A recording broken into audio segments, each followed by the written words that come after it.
여러분 안녕하십니까, 권순환입니다. 지난 2020년 4.15 총선 선거부정 의혹 및 진상규명운동과 관련해 흐름에 중요한 변화를 이끌 수 있는 의미있는 팩트들이 최근 잇따라 밝혀지면서 주목받고 있습니다. 먼저 구독자 여러분도 대부분 알고 계시겠지만 경기도 파주을 재검표 과정에서 드러난 투표지 증발 의혹과 관련한 고소사건을 파주경찰서가 부실수사로 깔아뭉개려 하자 의정부지검 고양지청 이건정 검사가 이례적으로 2차례에 걸쳐 경찰에 보완수사를 요구한 사실이 7월 27일 권순환TV 취재와 보도로 세상에 알려진 뒤 상당수 시사 유튜버 채널은 물론 몇몇 인터넷 매체에서도 경쟁적으로 보도하고 있습니다.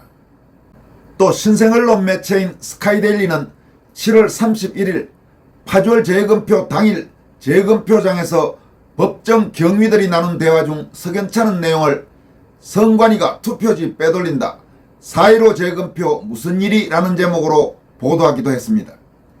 이와 관련해 선거사법 및 간첩 수사를 전문적으로 담당하는 공안검사 출신으로 법무장관과 국무총리 제1야당 대표를 지낸 황교안 부방대 대표, 즉 부정선거 및 부패방지대 대표는 검찰의 선관위 4.15 부정선거 수사를 격하게 응원합니다라면서 검찰의 적극적인 수사를 촉구하고 나섰습니다. 황교안 대표는 자신의 유튜브 채널 황교안TV 커뮤니티와 페이스북 등에 올린 입장문을 통해 스카이데일리 7월 31일자 보도에 따르면 4.15 총선의 파주을 선거 무효소송 재검표 당시 법정 경위들이 선관위가 차에 투표용지 빼돌린다는 대화를 나눈 사실이 포착되었다고 밝혔습니다. 황 대표는 2021년 11월 12일 의정부지법 고양지원에서 박용호 전 미래통합당 후보가 낸 선거 무효소송 사건의 재검표가 실시되었다. 그런데 그날 오후 4시경 법정 경위 동복 점퍼를 걸친 남성 3명이 법원 내 남동쪽 사법연수원 담장과 맞닿은 야외 흡연실 앞에서 심상찮은 대화를 나눈 사실이 취재망에 걸려들었다. 녹취된 내용을 일부 소개하면 차에 투표용지 빼돌린다, 여기 부정선관위 투표용지 청취 불가 부분은 운반하고 있어요로 추정, 차 빼달라고 야 오지마 청취 불가 부분은 하더라고로 추정 등으로 말한 사실이 드러난 것이다 라고 말했습니다. 그는 이어서 보도에서는 법정 경위의 발언을 통해 1. 주체 선관위, 2. 객체 투표용지, 3. 도구 차량, 4. 행위 빼돌림, 5. 방식 종용 차 빼달라, 6. 범위 은폐기도 야 오지마 등 범죄의 구성요건들이 모두 들어있다는 해석까지 제공해주고 있다. 관할 정보과 형사는 재검표 당일 현장인 고양지원에 선관위가 8시 이전에 온 것 같은데 확실하지 않다고 말했다고 합니다 라고 밝혔습니다.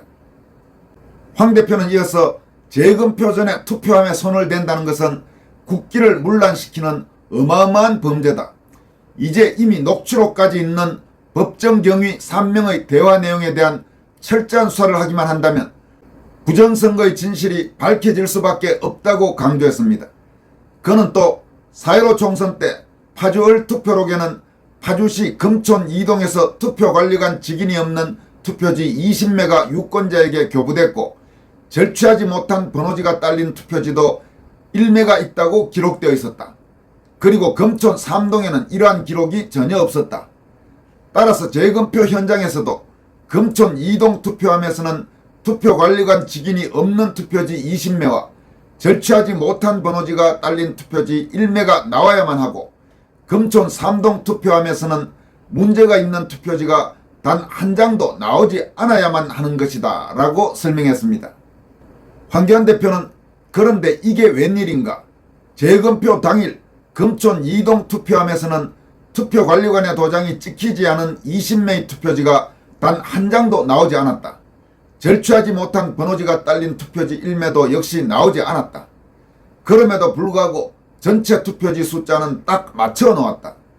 반면에 아무 문제가 기록되지 않았던 금촌 삼동 투표함에서는 투표관리관의 도장이 찍히지 않은 투표지가 11매나 발견됐다.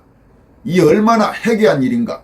누군가가 투표함을 통째로 바꿔놓지 않고서야 어찌 이런 일이 일어날 수 있겠는가라고 목소리를 높였습니다.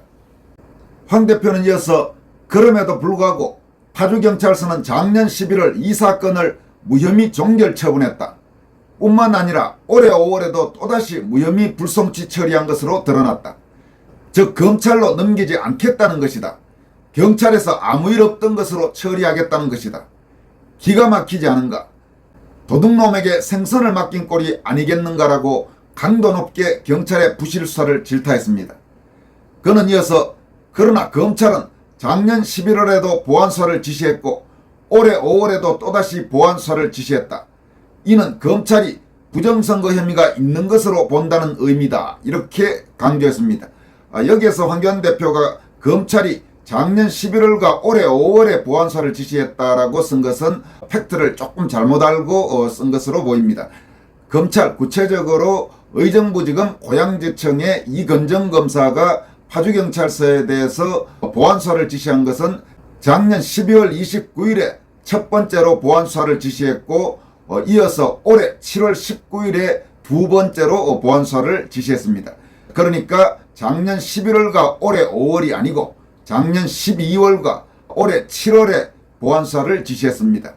황교안 대표가 혹시 오늘 이 방송을 보시거나 혹은 황 대표 주변 분들이 보시게 되면 황 대표에게 유튜브 채널 황교안TV 커뮤니티와 페이스북에 올라가 있는 관련 내용 중에서 잘못된 팩트, 구체적인 보안수사 지시 시점은 바로잡도록 그렇게 말씀을 해주시길 바랍니다. 참고로 지금 이번 이 보안수사 요구와 관련해서 화제가 되고 있는 이건정 검사, 일각에서는 지금 대한민국에 제대로 된 검사 한 명이 이번에 나왔다. 지금 이런 이야기까지 나오고 있는 이건정 검사는 확인해 보니까 한자 이름은 이는 이씨고 그는 무궁화건, 그러니까 박근혜 대통령의 바로 그 건자입니다. 그리고 정은 고들정입니다. 따라서 이건정, 즉 오얏니 무궁화건 고들정, 이런 한자 이름을 쓰는 검사입니다. 그리고 이건정 검사가 의정부지검 고양지청 검사로 부임한 시점은 3구 대선 직전, 그러니까 아직 문재인 정권이 권력을 잡고 있던 작년 2022년 1월 25일 2022년 검찰 상반기 인사 때 서울중앙지검 검사에서 고양지청 검사로 옮겨간 것으로 그렇게 확인이 되고 있습니다. 현재 고양지청 검사로 가서 그러니까 1년 7개월 정도 되나요? 1년 6개월 정도가 되는 것 같습니다. 그러면서 바로 이 파주경찰서의 부실수사에 대해서 단호하게 제대로 다시 수사하라는 보안수사 요구, 보안수사 지시를 한 검사가 바로 이건정 검사입니다. 황교안 대표는 이어서 경찰에 보강수사를 지시한 검찰 정말 잘했다. 이제 차고도 넘치는 증거를 통해 검찰이 부정선거의 전모를 밝힐 날도 머지 않았다. 부정선거만 밝히면 거대 야당의 횡포로부터 국정을 지켜 바로 세우고 국민의 주권도 지키고 또 내년 총선도 이길 수 있게 될 것이다. 검찰 수사로 부정선거 전모를 꼭 밝혀달라. 검찰을 응원한다라면서 파이팅이라고 글을 맺었습니다. 황교안 대표는 또 이 글에 앞서서 공직선거법 개정을 신속하게 서두르라고 국회에 촉구하기도 했습니다. 황 대표는 공직선거법 개정 지금이야말로 패스트트랙에 태워야 할 때다라는 제목의 입장문을 통해서 국회가 공직선거법을 시한 내에 개정하지 않아 입법 공백 상태를 만들어버렸다라고 국회를 비판했습니다. 그는 헌법재판소는 작년 7월 선거일 180일 전부터 현수막이나 그 밖의 광고물, 문서, 도화 등을 게시할 수 없고 후보자와 배우자 등을 제외하고는 어깨띠 등을 사용해 선거운동을 하지 못한다는 선거법 조항에 대해 헌법 불합치 결정을 내렸다. 또 선거운동 기간 중 선거에 영향을 미칠 수 있는 모든 집회나 모임을 개최할 수 없다는 조항에 대해서는 위헌 결정을 내렸다. 이에 따라 올해 7월까지는 국회가 법 개정을 했어야만 하는 상황이었는데 결국 국회는 시한을 넘겨버리고야 말았다라고 지적했습니다. 이어서 도대체 지난 1년 동안 무엇을 하고 있었나? 내년이 총선인데 선거법 관련해서 반드시 준비해야 할 입법들이 준비된 게 도대체 있는가?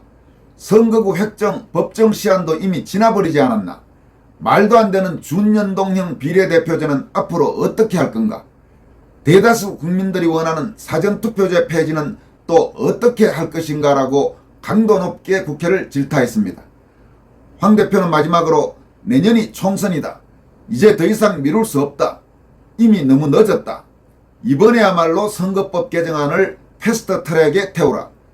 국민의 심부름꾼을 뽑는 선거다. 반드시 국민의 의견을 반영하여 개정하라. 이것이 국민의 명령이다 라고 역설했습니다. 이어서 전해드릴 내용은 최근 전직 대통령 문재인이 참으로 황당한 소리를 했죠.